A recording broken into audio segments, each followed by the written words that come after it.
Good morning and welcome to the program Perspectives. Perspectives this morning reaching you on Invicta 98.9. And this morning on the program is about the state of the nation. And I'm doing a long distance call to London where Donu Kogbara will be with me on the program. Donu is a public affairs analyst. She's a commentator on national and international matters. She's also a columnist with the Vanguard newspapers, and she stays there in London. And so we'll be talking about what's coming out of the Nigerian state and where we are with it. Donu Kogbara, good morning. Glad to have you with us on the program. Morning. Yes.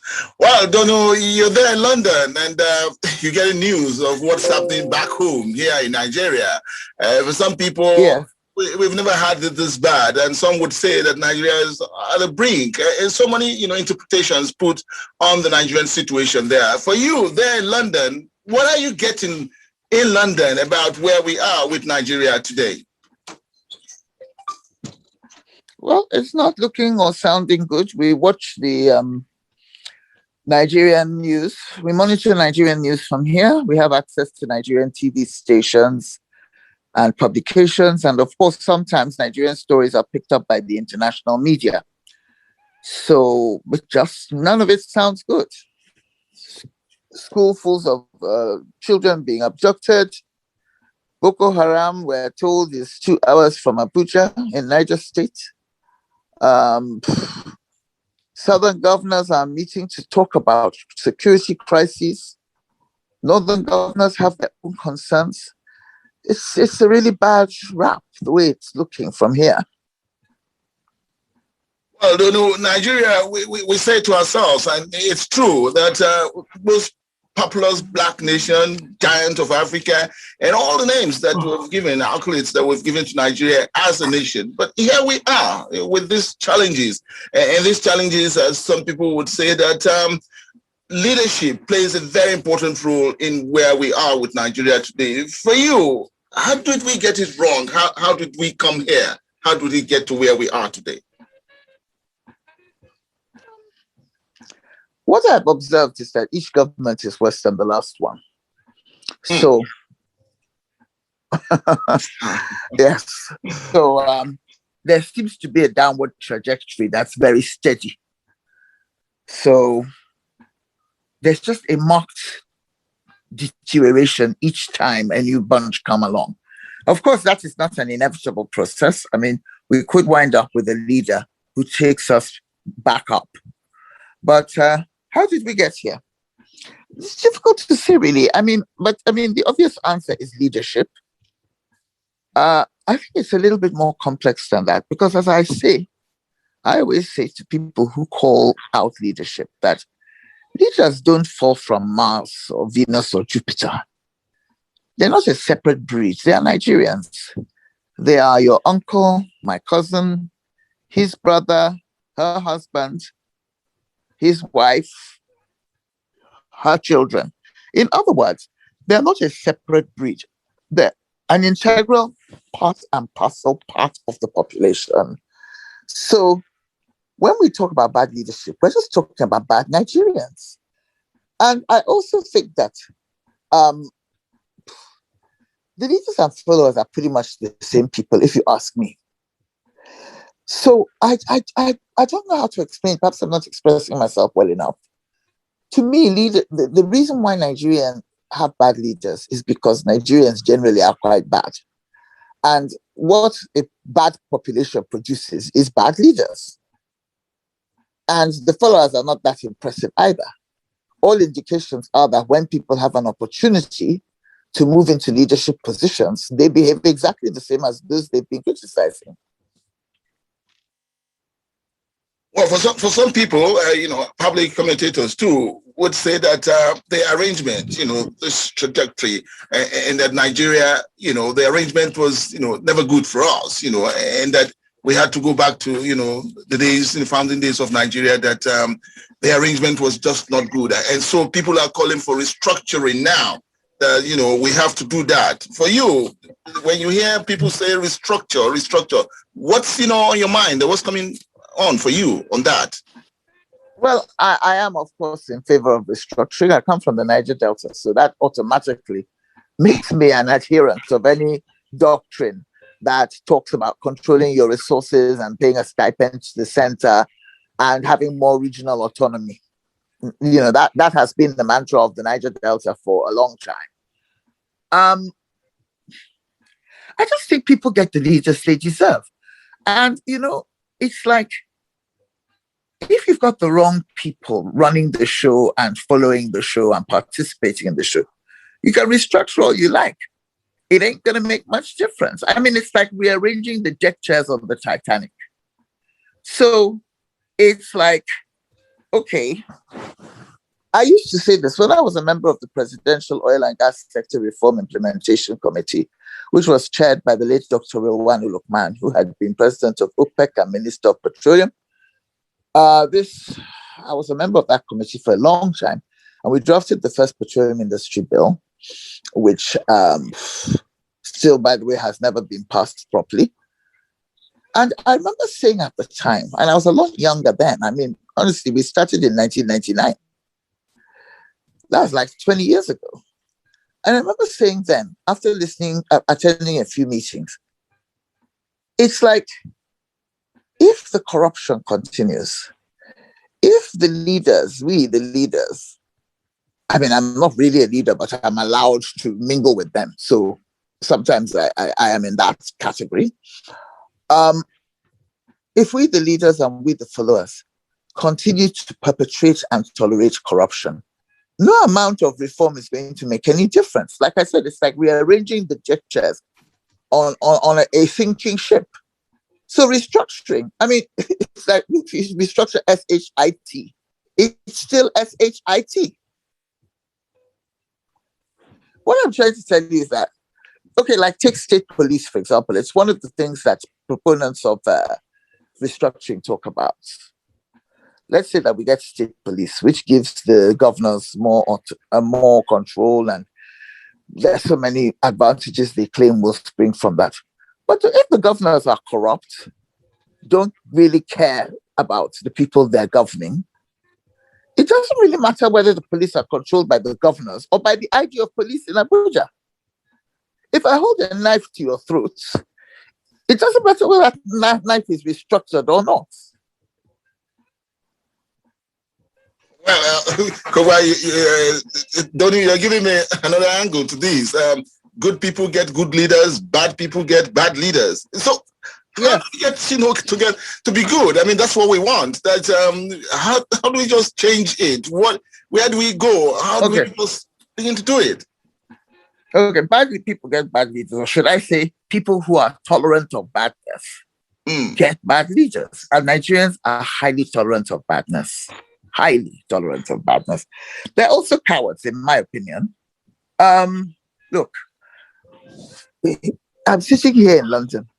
White people are crazy in some ways.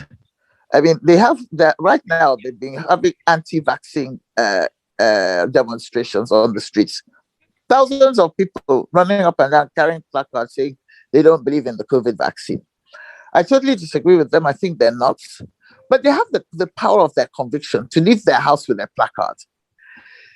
Alexander Navalny, the American dissident, political dissident, I think he's in detention in Russia right now. Not American, Russian. He's in detention in Russia right now. The other day I was watching a TV show. Russian doctors, medical doctors, are outside the prison protesting about the conditions he's being kept under, right? Because they don't know him personally. They don't even want to know him. It's just a matter of principle, and they are protesting. I was watching an old Al Jazeera documentary about the Arab Spring, again, recently. The passion with which Arabs were protesting about all the different corrupt and brutal regimes in their area.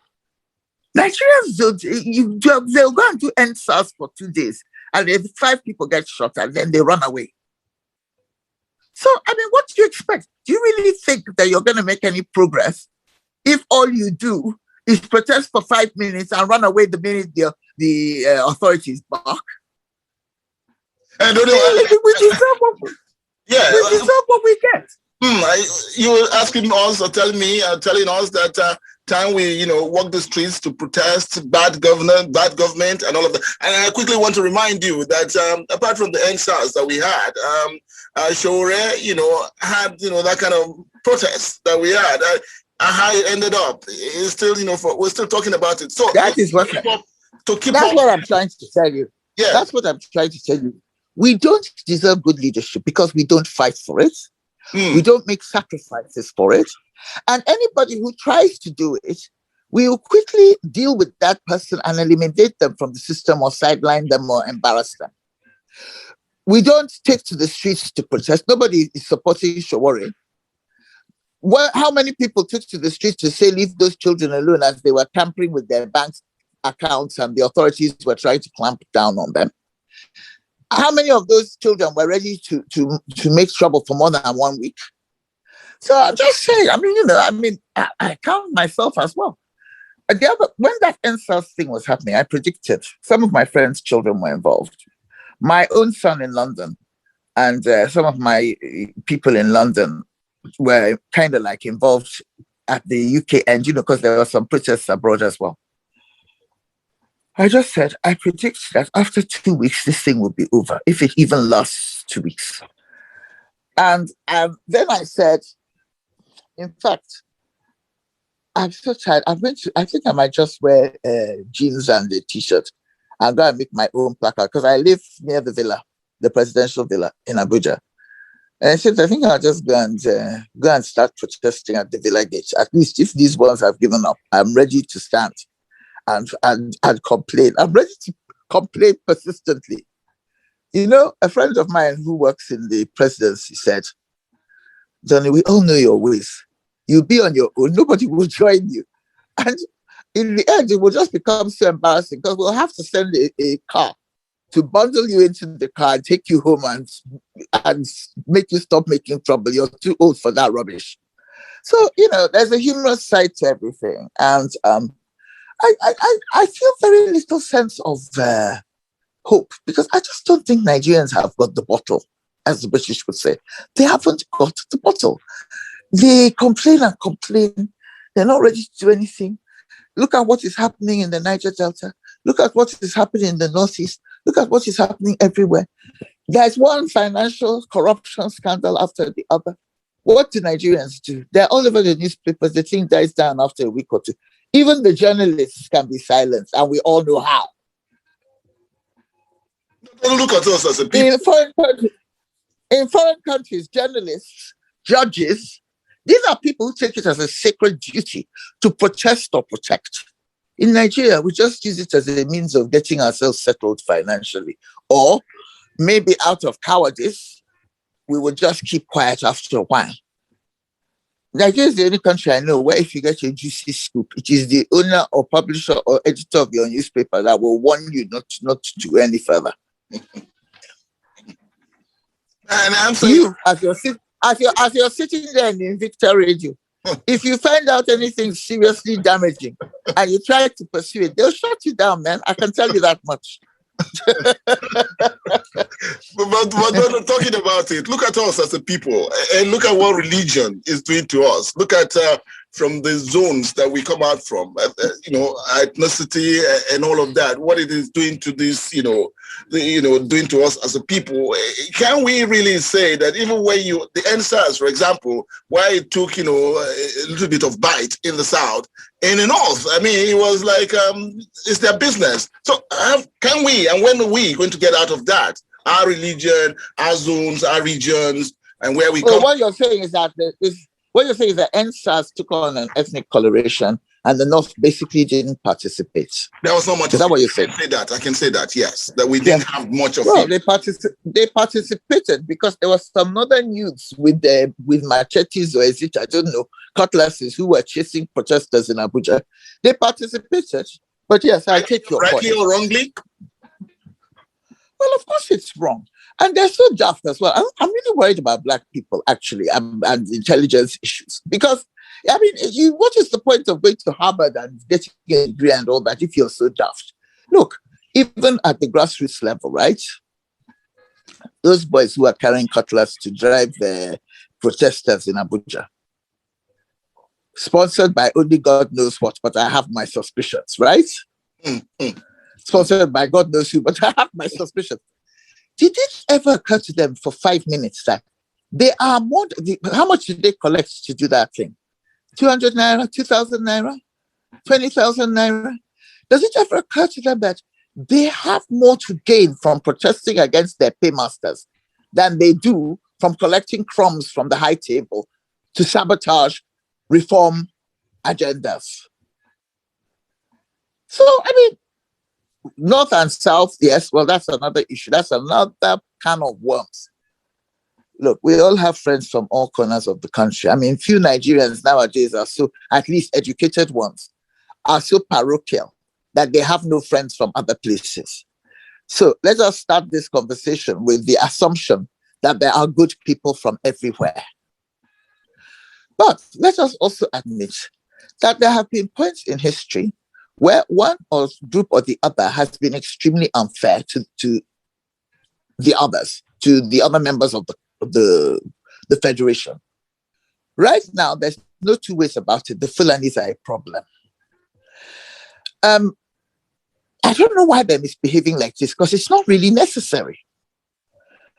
I believe that Fulanis profiling that we're doing here. Is that what you're putting across here?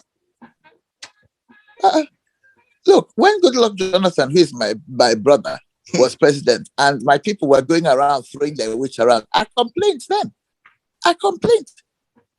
I said, why are we misbehaving like this? Behaving like bullies? Who do we think we are? You know? So, it has, Niger Delta people went around, were showing off and disturbing everybody for a while during Goodluck's tenure. Fulanis are being a complete nightmare at the moment.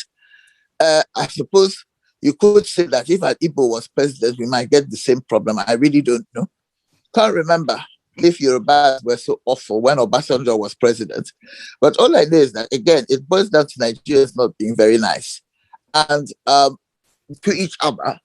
And so going back to this issue of ethnic profiling, yes, Fulanis are being a complete nightmare at the moment. Not all Fulanis, but the ones who have a say, who have the power to invade forests and disturb people and terrorize communities, the ones who have a say at the federal level, powerful ones in the corridors of power.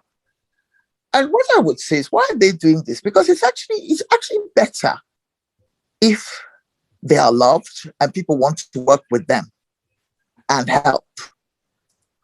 You don't have to throw your weight around to achieve an objective.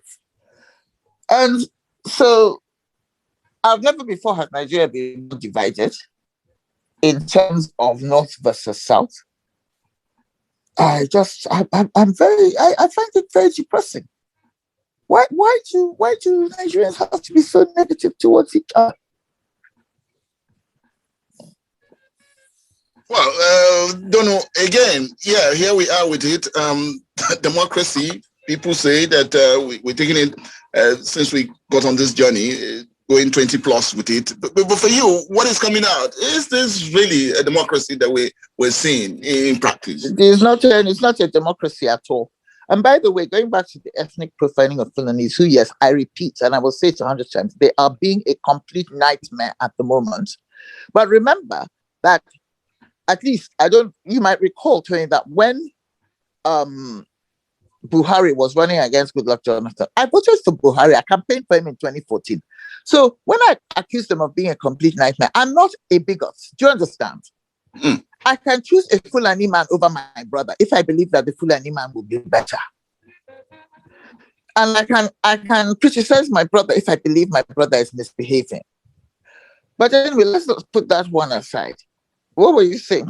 Well, I was talking about this journey that we are in, the democracy that 20 years on with it. Oh, democracy. Asking if it's a democracy that we're really on with. Let me ask you, that contraption called National Assembly, does it look to you like a democratic institution? I don't know. Find an answer to that question for me. Okay, no, we are not practicing democracy. We are practicing something that purports to be democracy, but is not democracy.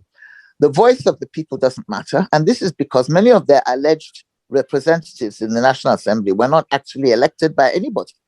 They bullied and they bullied their way into and rigged their way into those positions. Some of them actually won elections, to be fair. Some of them actually were popular within their communities, but a lot of them were not. They were imposed by powerful political parties during elections that were often violent. And they spent so much money getting there. It's going to take them a long time to retrieve that money. And how do they retrieve that money? They retrieve that money through undemocratic practices behind closed doors. Right? And meanwhile, they don't give a damn about my interests or the interests of your grandmother in the village, because that is not the person who sent them there. So no, this is not a democracy. They don't. Once in a while, I think I have hope in them. Like now, they've all started shouting restructuring, and well, not all of them, but some of them have started shouting restructuring because that is what their constituents want, and they appear to feel that it's about time they pursued that agenda. But I don't get the sense that I'm living in a democracy when I'm in Nigeria. No, not at all. I mean, I'm in London now. This is a democracy. Where I am now is a democracy. Here, you can get rid of leaders who are lousy. You can get rid of members of parliament who are caught being corrupt. Here, all kinds of there's a reaction to misbehavior from people in the ruling class here in the UK. But in Nigeria, they can do what they like. And the only time they get removed is if they annoy each other, not if they annoy us, the voters.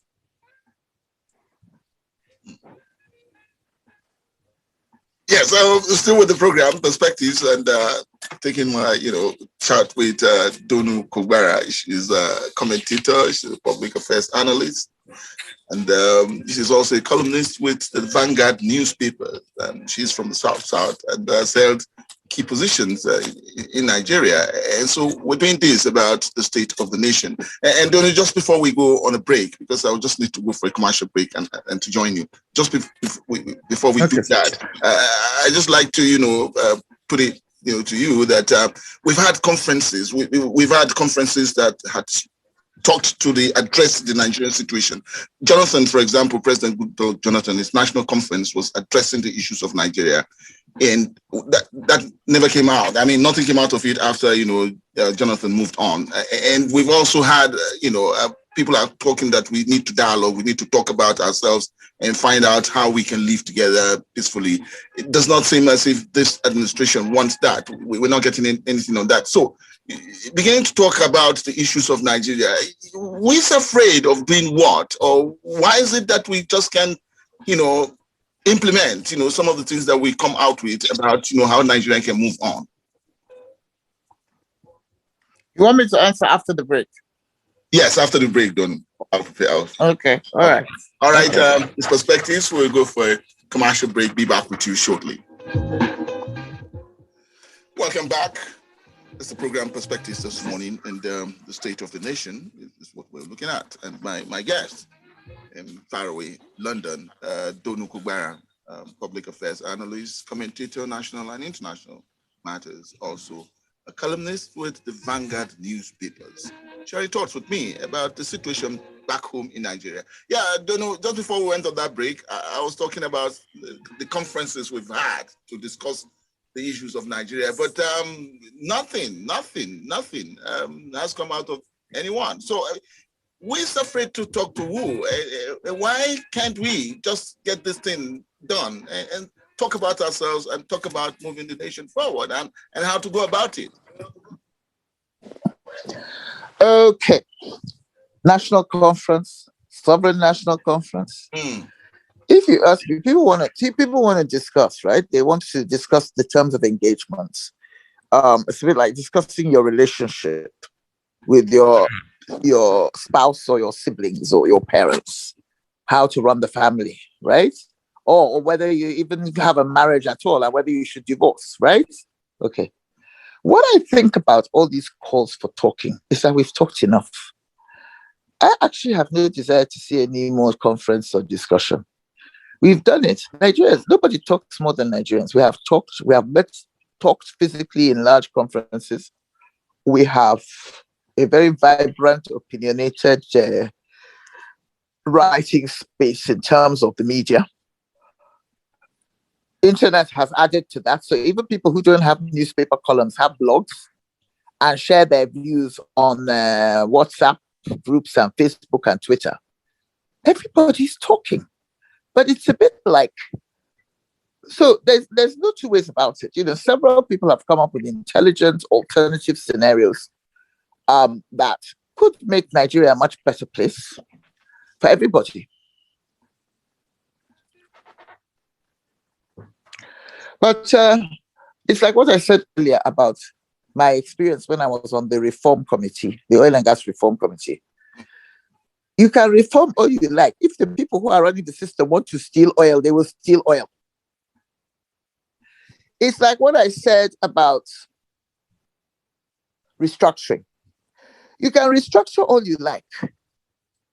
But if you're restructuring, if a leadership that is venal and corrupt is in charge of the restructuring process, it will not achieve any better outcomes, in my opinion. Okay? It's like what I said about the state police. If we restructure and we have state police, who says the governor is going to be any better than the IG of police? Depends on who the governor is, right? We have another talking shop. And what will that achieve? Just a bunch of hypocrites talking about what? With the few sincere civil society people and media people and one or two sincere politicians, because definitely sincere politicians are a minority. Look, what I'm trying, I don't know, I can't look, my frustration and cynicism are so profound. There's nothing you can do about it until you have a significant body of people who genuinely want change and are ready to fight for it. Who is going to do this talking? Is it those legislators? Who is going to implement it? Is it those governors?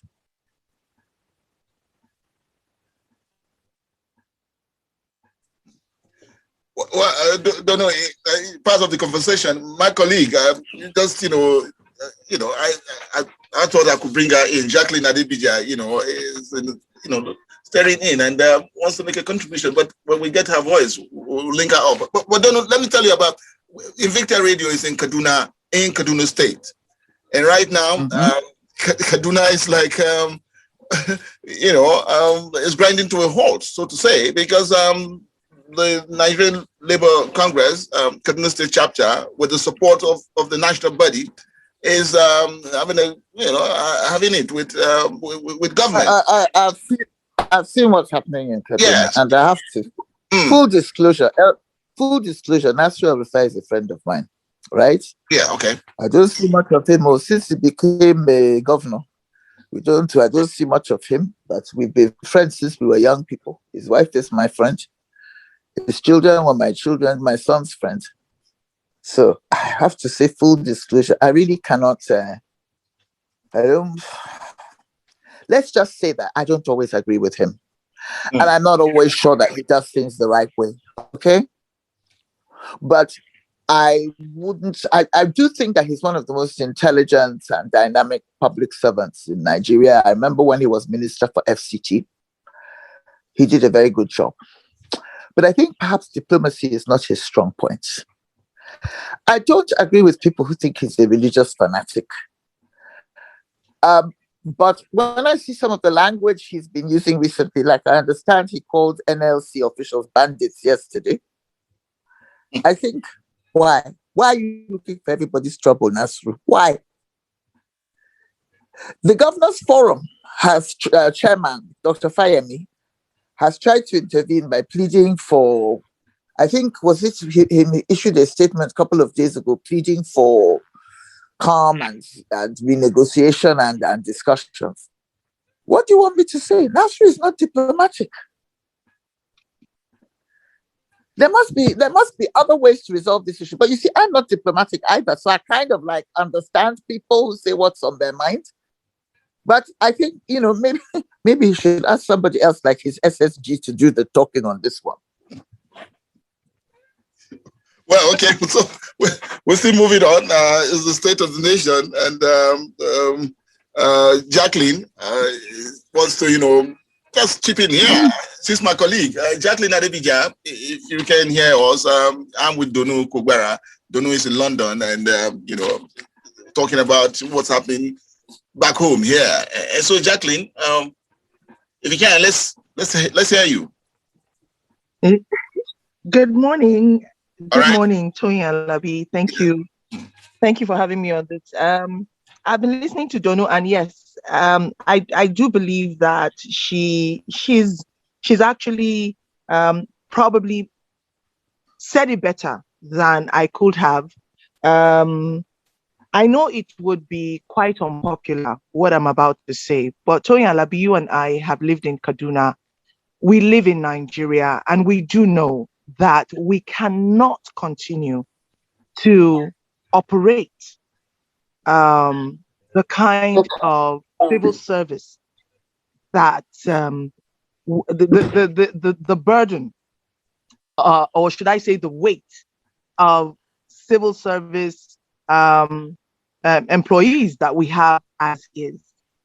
And this is not a situation that is peculiar to Kaduna State. It's also something that Nigeria as a whole has to take a look at. Now, there has been the argument that the average state civil service or civil servant salaries cannot be compared to what what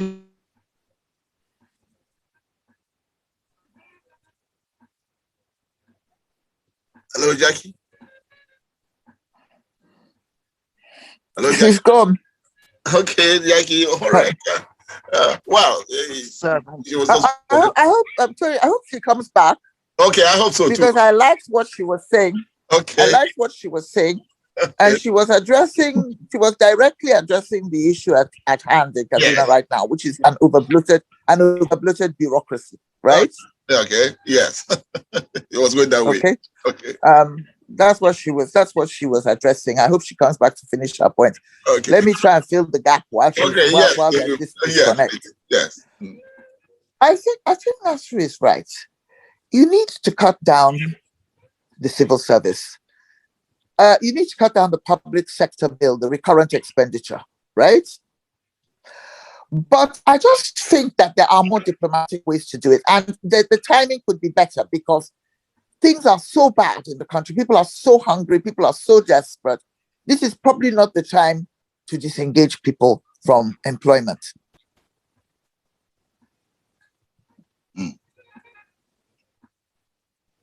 Yeah, okay. I don't know. Well, hello, you there?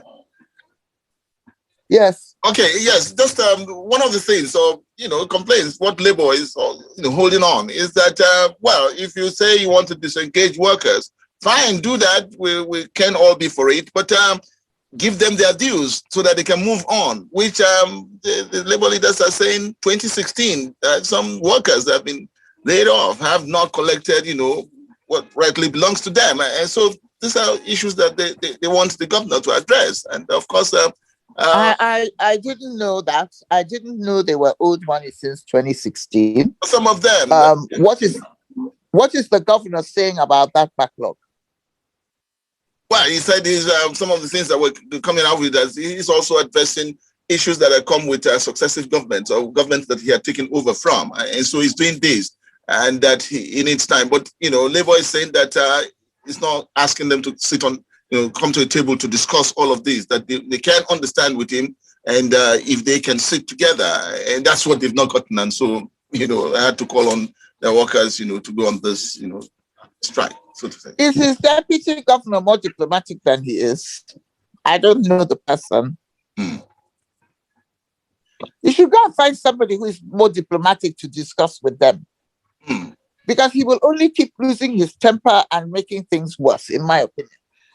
And they probably also, honestly, I can't say. Okay. I don't know. Okay, Jacqueline Adebija, all right. You're back. Let's hear you. Yes, my network. Okay. Yes, my network. I was saying I lost my train of thought, but I was just saying that what I think is, I know, quite unpopular at this time, but I really feel that the only way we can move forward as a people is to stop throwing away the baby with the bathwater. You might hate the messenger, but is there substance in what the messenger has come to say? Um, Before now, you and I know that just like we had issues where the teaching profession was used as compensation for political um, loyalists or whatever. It was the place to push whatever rubbish. I mean, you and I know this. Even if we weren't told, you and I know that the quality, the people who finished, is it San Six? There was Standard Six that it was called then. In those days, speak better and know better than the people who finish secondary school and even in some cases university nowadays. You and I know that the quality of education has dropped. Just like you and I know, if we're going to be honest with each other, that we had a running joke about this, that look, if you have anything to do in any government office, go before 12. Because if you get there after 12 at noon, the possibility of you getting any work done that day is almost zero. This was a running joke. You and I know that we had this running joke amongst the people way before even Nasser El-Rufai became governor. Do we have an overbloated civil service? Yes, we do. Like Donu said, did the governor go about disengaging the right way? That I do not know. Obviously, probably the answer would be no, because the NLC has come out to say they weren't consulted. Probably the governor should have had the NLC, the TUC, and all the other stakeholders, to help sit with them, show them the picture, and tell them where you want to take Kaduna to. So, at this stage where we know that there is substance in what the governor is saying, I think just like Donu said, probably the governor should get, someone who has the right disposition, someone who knows how to explain better to people, to sit on the table with, our trade unionists. And let's end this, because at the end of the day, when all is said and done, it is the grass that is suffering what we are having in Kaduna right now. And just for me, I feel that these are steps that should be taken even further than the civil service. It should go into public service.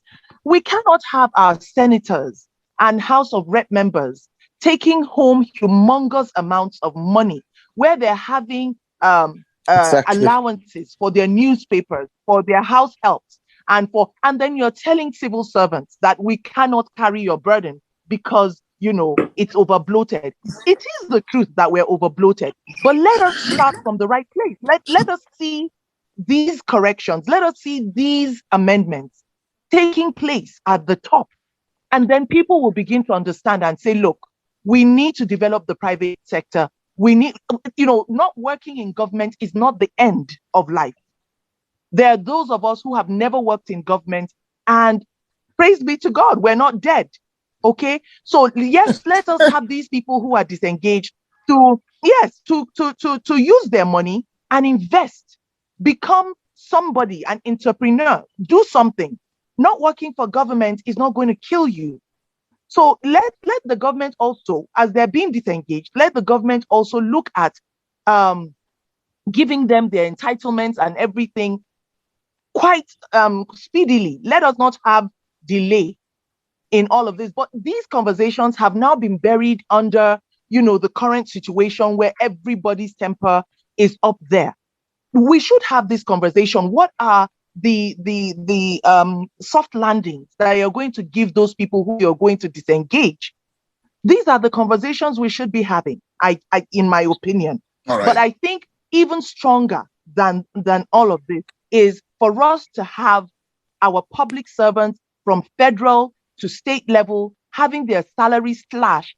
And not just that, to have it transparent, because I don't know if there's any Nigerian who can come out and say this is exactly how much my senator takes home every month.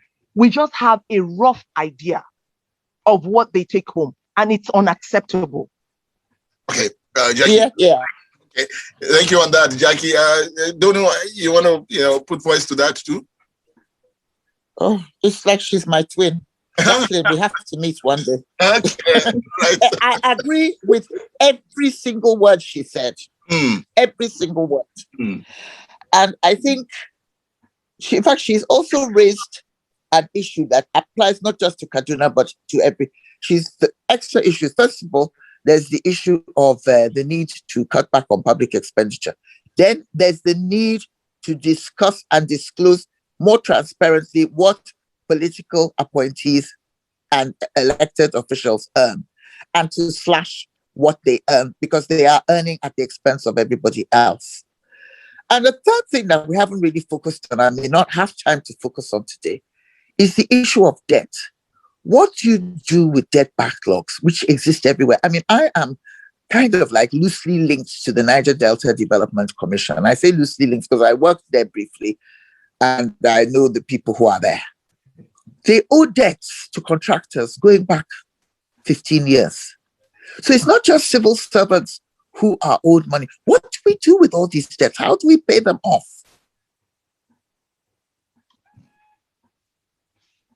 Yeah, okay. Don't know. Again, just before we close, one or two questions. The public too would want to be part of it. I'm sure they're waiting to just throw one or two questions, to you, or, to be part of this conversation. You can reach us on numbers 081 40,000 989, 081 40,000 989, or 070 87 800 989. I have a caller there. Hello, good morning. Good morning. Good morning to guests. Yes. This is Engineer Emmanuel. Engineer Emmanuel, all right. Yeah, I think your guests have spoken very well. You see, I still make this statement, Mr. Toyin Alabi.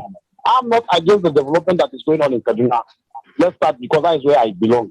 Now, but if you are telling somebody with a left, right hand, go, I think it should be appropriate in your left hand, his money will be given to him. So that all this is. Now, this question I want to ask our guest, after she has said all she has said, is it appropriate for His Excellency to call this man, declare him wanted, and after declaring wanted, he was not enough, then he says he's a bandit? I don't know. Can she throw light? Does it make sense in making such a statement? Okay. Because if you say this man is declared wanted and now call him a bandit, now those that are in the forest kidnapping people against their wish, then what do we call them? Okay. And you should remember that once upon a time, 2012, he protested with this same labor. So what do we say? We got you on that, Engineer Emmanuel. Okay, I'll take one more and then we come back to Donu. Yes. Oh, hello, good morning. Good morning, Toyin Alabi. How are you? Yeah, I'm good. And your guest there? Yes, in London there. You see, the situation in Kaduna. Your name, please. The situation in Kaduna. Your name, please. Your name. It's a sign of your name, please. System. Mr. Chari, calling from Sabo. Mr. Chari. Yes. Okay, let's hear you. Okay. What I'm saying is that the situation going on in Kaduna is a sign of a collapse system, as far as I'm concerned. You as a government, you are there to protect people's lives and welfare. And so, Labour severally wrote to you. Before you take any action, you're supposed to carry the union along. Before you take an action as a government. But stubbornly, you went ahead. And Labour are protesting and you are calling them name. It's quite unfortunate. Okay. See, the way out, Mr. Toyin Alabi, out of this quagmire, if somebody will be close to His Excellency or is hearing me, it's dialogue. Okay. And collective bargaining. That is the only way out of this workmare. Okay, Mr. Thank Chari. you. Good morning. Thank you. We got you. Don't know. Well, the first caller, engineer, said the use of language by His Excellency is declared the union leaders, wanted. Is also called them bandits, and so the caller was just like, so what do you call the kidnappers too?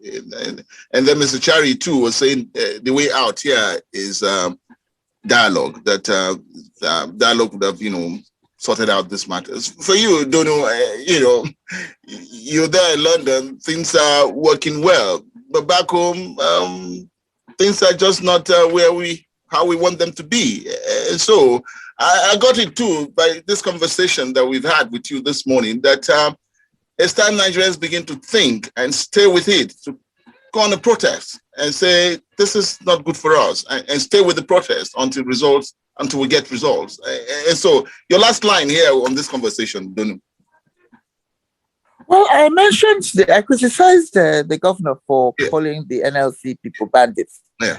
Even before the last caller did. It was wrong. He shouldn't have done that. He's hot-headed. I think that, and I'm sure that the labor activists and representatives have a point. I'm sure that some of their requests, or maybe even all of their requests, are reasonable. And I think the engagement needs to be, the governor needs to hand that over to, what do you call adjudicators? There are people who specialize in negotiations. He should hand the negotiations over to somebody else, like his deputy, his SSG, his commissioner for labor, if he has one. I can only say I'm sorry that he lost his temper and used that language. I don't think it's appropriate. But I also, going back to what Jacqueline says, labor also has to accept that reform is critical. It's important.